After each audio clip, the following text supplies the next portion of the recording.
Welcome to Session 6. In this session, we're going to pick up some advanced topics that really weren't possible to cover until you'd seen the rest of the material in the course. The first thing that I want to talk about is the fact that both forward and backward progression on the model is possible. So if you have a situation where your primary methods stop working, and you try methods that are to the right side of them on the model, and those don't work either, I recommend trying methods that are on the left side of where your primary position had been up to that point. Now, don't worry about this. Don't think, oh my gosh, I'm sliding backwards. One important thing to keep in mind about all psychological developmental domains is that people can move forward and backward across them. It's not surprising that this is similar in that way. It's much more important that at any given time you be using the techniques that are producing the best results for quality of life. So focus on what works for you and don't worry so much about where you're at on the model or comparing yourself to your friends on the model or whatever else. Now there's a caveat here, and it relates to the second bullet point, and that's primary and secondary points on the model. Everyone has a primary point on the model. It's what we spent the course talking about. What I also want to make you aware of is that we also have secondary points on the model. We are not totally unified beings, right? There are different developmental pieces within all of us. And sometimes those different developmental pieces deal with very specific parts of our lives. Let me give you an example. One of my research subjects was having huge emotionally racking experiences with one of his children.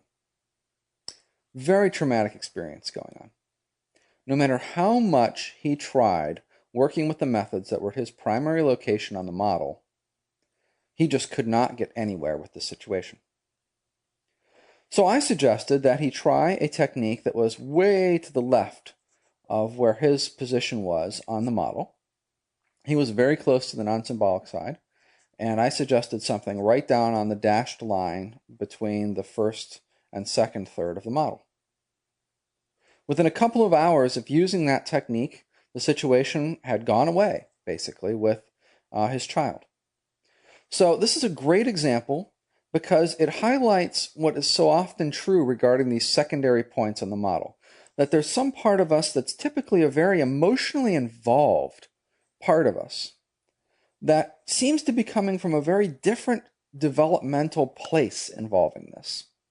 And that for just those things, we need to uncover and use those different methods, those different places on the model where that developmental part of us matches up, and the techniques that are associated with that part of the model. And those may be to the left or they may be to the right. So it's important for you to realize that if you're having issues with the model not working all of a sudden for you, if you'd situated yourself on the model and you've been having great success with it, and all of a sudden you're having problems with functionality, with it not working, there's two things that may be going on. First of all, you may have shifted. You may have made a forward or a backward progression on the model, and your primary point on the model may have changed.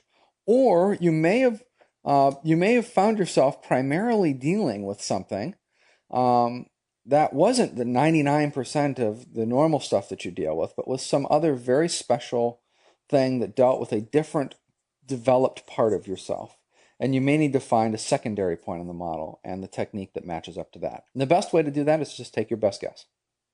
You know, I thought children, in relation to this person, I was thinking children. That's just really deep, old core stuff for a parent. And so I moved to what I thought was the best release technique that was closest to the symbolic side, but not a completely symbolic type of procedure. Let me also talk about the difference between intensely focused versus non-attached releasing. Most of what we've talked about in the course has been non-attached releasing. There's lots of variations of it. You've seen it in the instructional materials, both in the audio-video materials and in the ebook that I gave you. There's another type of intensely focused releasing that people sometimes ask me about. And this is way on the left symbolic side of the model. It's deeply embedded in the symbolic consciousness. Think about this situation. If you're way on the left side and you have this intense amount of symbolic experience, you're whipsawed around by your emotions all of the time. You're just so deeply embedded in that symbolic experience of consciousness. Lots of times what happens is you're overwhelmed with fear, you're overwhelmed with worry, you're overwhelmed with all of these negative emotions. And these can really consume you to the point where they force you to intensely focus all of your being on a certain problem. Well, it turns out that sometimes that can lead to certain types of release that are in fact effective at changing the situation.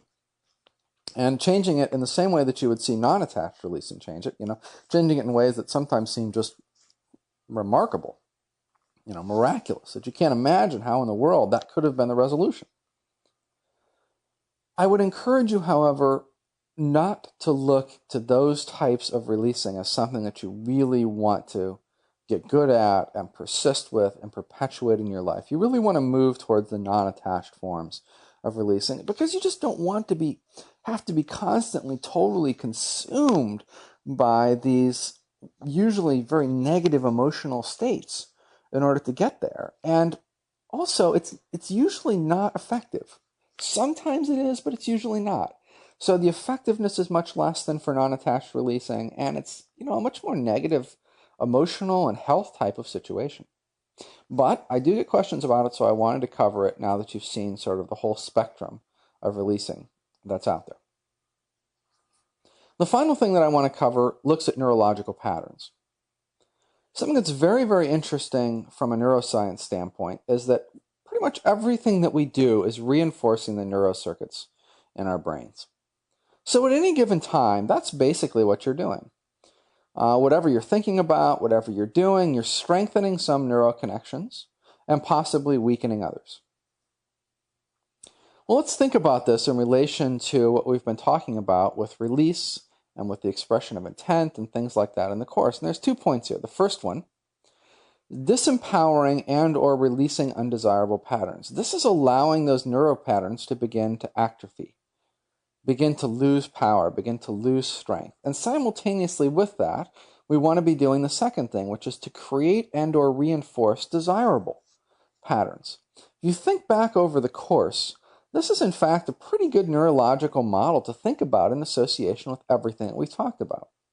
Right? We're trying to do a lot of release. We're trying to really let go or disempower those undesirable patterns. And by the same token, on the flip side, we're trying to create or reinforce desirable ones in place of those. Well, that's a great example of how your brain actually works at a neurological level. You're always strengthening connections, and as a result of strengthening those connections, other connections aren't getting the energy. And so some are atrophying, some are building. And this really highlights the power that you have to really change your mind and to change the patterns of emotional expression that are going on all the time in your life. This doesn't relate to just the sheerly remarkable stuff that seems to happen when we learn to express intent and really release on it, and when we get these right techniques working in our lives, right? This isn't the incredible synchronicity things that happen. These aren't just the amazing things that happen in our lives. This is a different look at it. This is really just sort of a psychological health look, a neuroscience look at what's going on. And it's difficult to say, what the relationship is between those two things. But a neat thing about this type of structure, the formula, the patterns that we've talked about in relation to the course, is that if you're doing them, you're always doing this very powerful thing that has been proven through neuroscience. So you're really shaping your experience. You're really shaping your worldview. You're really shaping what's going on in terms of how you interpret reality and what's happening to you. And that's fantastic. It's tremendous to think that you have that kind of power. Now, it's also a tremendous responsibility that you have that kind of power, because in every moment of the day, You're shaping things in one of many different ways. And you can either be moving towards positive interpretations and expressions in your life or towards neutral or negative.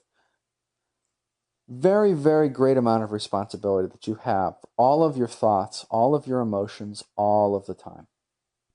And I just really wanted to sort of point that out from a very scientifically sound perspective. All right, so here it is. One final look at the overall graphic that we use to represent the model. And we've now talked about every piece of this model, from the symbolic to the non-symbolic, from the very symbolically oriented techniques of the formula with visualization plus emotion plus release, to just sort of increasingly release-oriented methods, and finally to surrender and surrender-oriented methods. How you have a primary location on this model and you have secondary locations on the model, and all that goes into all of the things that you can use to empower your life and to radically change what's going on for you right now in this moment in your life.